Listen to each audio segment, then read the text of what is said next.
नमस्कार दोस्तों, आज की वीडियो में हम बात करने जा रहे हैं उत्तर प्रदेश के वह राजनेता के बारे में जिनके सामने झुक जाती है सरकार। नंबर 1, डीपी यादव मूल रूप से नोएडा में सेक्टर 71 से लगे सरफाबाद के गांव के रहने वाले हैं।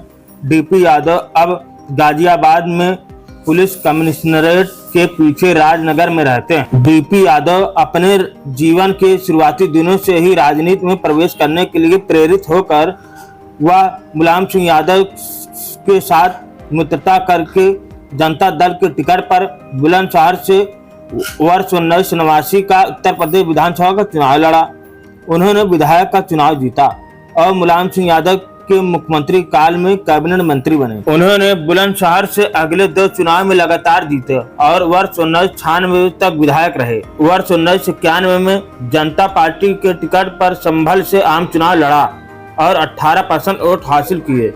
बाद में उन्होंने अपना रुख बदला और वर्ष 1996 के आम चुनाव में लोकसभा चुनाव लड़ने के लिए बहुजन समाज पार्टी में शामिल हो गए। बसपा ने उन्हें उत्तर प्रदेश के संभल निर्वाचन क्षेत्र से मैदान में उतारा। उन्होंने चुनाव जीता और संसद के सदस्य बने। वर्ष 1998 में फिर से उन्होंने भारतीय जनता पार्टी के टिकट पर उसी संभल लोकसभा सीट से चुनाव लड़ा और मुलायम सिंह यादव से हार गए। वर्ष 1998 से 2004 तक राज्यसभा के सदस्य रहे। डीपी यादव ने वर्ष 2004 का लोकसभा चुनाव संभल से लड़ा लेकिन राम गोपाल यादव से हार गए। वर्ष 2009 में उन्होंने बदायूं से चुनाव लड़ा लेकिन धर्मेंद्र यादव से लगभग 32,000 वोटों से हार गए। उन्होंने वर्ष 2014 का लोकसभा चुनाव गाजीपुर और संभल से लड़ा लेकिन वो दोनों सीटों से हार गए। वर्ष 2007 में उन्होंने राष्ट्रीय परिवर्तन दल नामक पार्टी बनाई और राज्य विधानसभा के लिए 2 सदस्य चुने गए, खुद शाहसवान से और उनकी पत्नी उमलेश यादव बिसौली से। डीपी यादव वर्ष 2012 के विधानसभा चुनाव में शाहसवान से ओमकार सिंह यादव से हार गए थे। उनकी पत्नी उमलेश यादव ने वर्ष 2017 का चुनाव इसी सीट से लड़ा और ओमकार यादव से हार गई। उनकी शादी उमलेश यादव से हुई है जो 2007 से 2012 तक बिसौली से विधायक रही हैं। उमलेश यादव को अक्टूबर 2011 में भारत के चुनाव आयोग के चुनाव खर्च की घोषणा न करने के कारण आयोग घोषित कर दिया गया था। उनके 2 बेटियां हैं और 2 बेटे हैं, कुणाल यादव और विकास यादव। डीपी यादव विकास यादव के पिता जो वर्ष 2002 में नीतीश कटारा के हत्यारे और वर्ष 1999 के जेसिका लाल हत्याकांड में दोषी ठहराए गए थे। कटारा की हत्या इसलिए की गई क्योंकि उनकी बेटी भारती यादव को नीतीश से प्यार हो गया था। भारती यादव की शादी 1 नवंबर 2009 को गुड़गांव के व्यवसायी यतिन राय से हुई जो हरियाणा सरकार के एक अधिकारी के बेटे थे। उनके बेटे कुणाल सिंह यादव ने वर्ष 2022 में राष्ट्रीय परिवर्तन दल के टिकट पर शाहसवान सीट से चुनाव लड़ा लेकिन वह समाजवादी पार्टी के उम्मीदवार से चुनाव हार गए। वर्ष 2007 में उनके परिवार की घोषित संपत्ति 26 करोड़ थी जिसने उन्हें उस समय उत्तर प्रदेश के सबसे अमीर राजनीतिक परिवारों में से एक बना दिया। ये केवल उनकी घोषित संपत्तियां हैं। उनकी संपत्ति का अनुमान 500 करोड़ रुपए से अधिक है। उनको शराब की तस्करी का आरोप भी लगा था। दोस्तों, इस वीडियो में आगे बढ़ने से पहले वीडियो को लाइक, चैनल को सब्सक्राइब कर लें। नंबर 2, रघुराज प्रताप सिंह। रघुराज प्रताप सिंह का जन्म 31 अक्टूबर 1967 को प्रतापगढ़ बिसेन छतरी के भद्री रियासत में पिता श्री उदय प्रताप सिंह और माता श्रीमती मंजुल राजे के यहाँ हुआ। उनके दादा राजा बजरंग बहादुर सिंह स्वतंत्रता संग्राम सेनानी और हिमाचल प्रदेश के राज्यपाल। रघुराज के पिता राजा उदय प्रताप सिंह विश्व हिंदू परिषद व राष्ट्रीय स्वयंसेवक संघ के मानद पदाधिकारी रह चुके हैं। इनकी माता श्रीमती मंजुल राजे भी एक शाही परिवार की हैं। राजा भैया अपने परिवार के पहले ऐसे सदस्य थे जिन्होंने पहली बार राजनीतिक क्षेत्र में प्रवेश किया।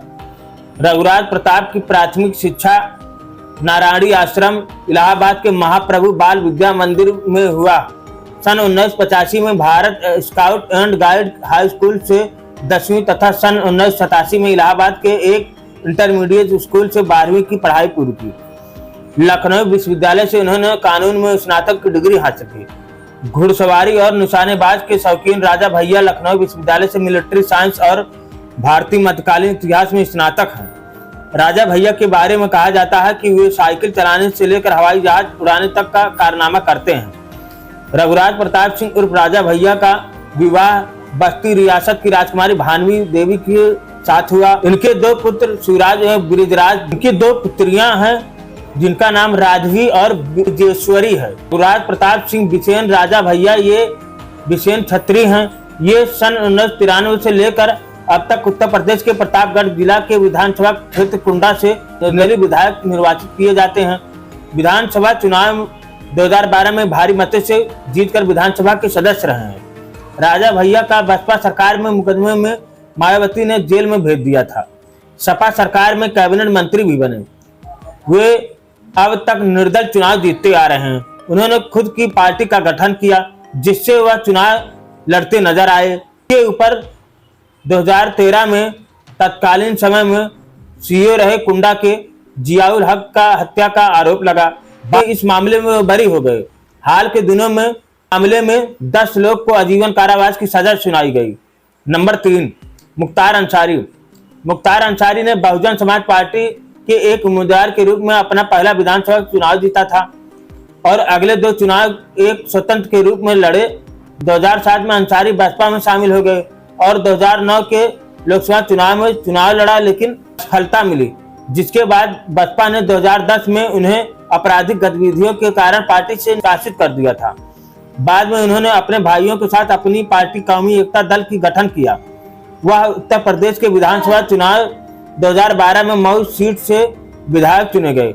वर्ष 2017 में बसपा के कौमी एकता दल को विलय कर दिया और बसपा उम्मीदवार के रूप में विधानसभा चुनाव में 5वीं बार विधायक के रूप में जीते। मार्च 2024 को कार्डियक अरेस्ट की वजह से मुख्तार अंसारी की मौत हो गई।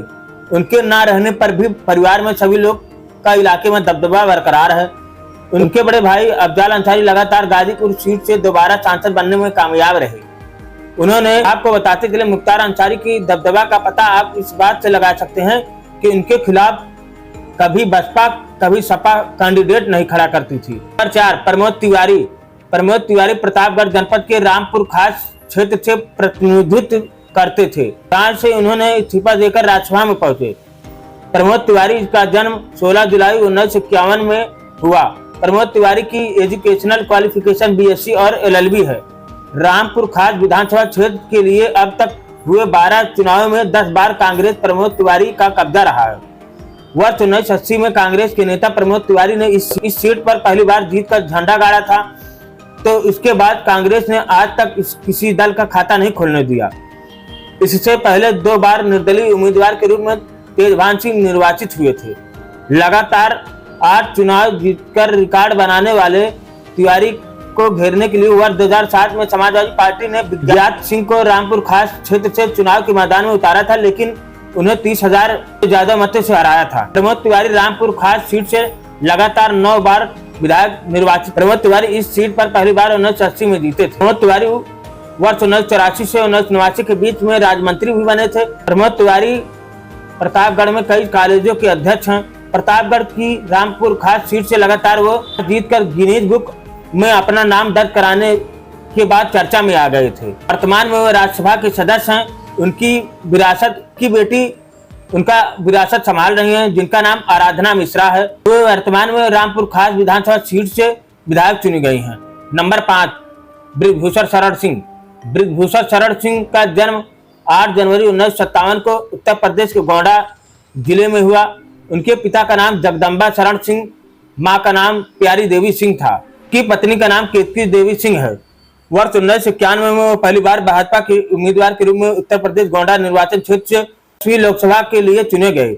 वर्ष 1999 में उसी निर्वाचन क्षेत्र से 13वीं लोकसभा के लिए फिर से चुने गए और वर्ष 2004 में वह उत्तर प्रदेश राज्य के बलरामपुर निर्वाचन क्षेत्र से भाजपा के टिकट पर 14वीं लोकसभा के लिए फिर से चुने गए। 20 जुलाई 2008 को वह समाजवादी पार्टी में शामिल हो गए थे। सपा के साथ उन्होंने वर्ष 2009 में यूपी के कैसरगंज निर्वाचन क्षेत्र से 15वीं लोकसभा के लिए फिर से चुने गए। बाद में वह 16वीं आम चुनाव से ठीक पहले भाजपा में वापस आ गए थे। वर्ष 2014 और 2019 के लोकसभा चुनाव में वह सांसद बनने में कामयाब रहे। उनके दबदबे का अंदाजा इसी प्रकार लगाया जा सकता है कि इनके ऊपर यौन शोषण का आरोप लगने के बावजूद गिरफ्तारी भी नहीं हुई। इसके बावजूद उनका लड़का बीजेपी से टिकट हासिल कर सांसद बनने में कामयाब रहा। आज के वीडियो में इतना ही, मिलते हैं नई जानकारी के साथ। तब तक के लिए जय हिंद। यदि हमारे चैनल पहली बार आए वीडियो को जरूर लाइक करें, चैनल को जरूर सब्सक्राइब करें। धन्यवाद।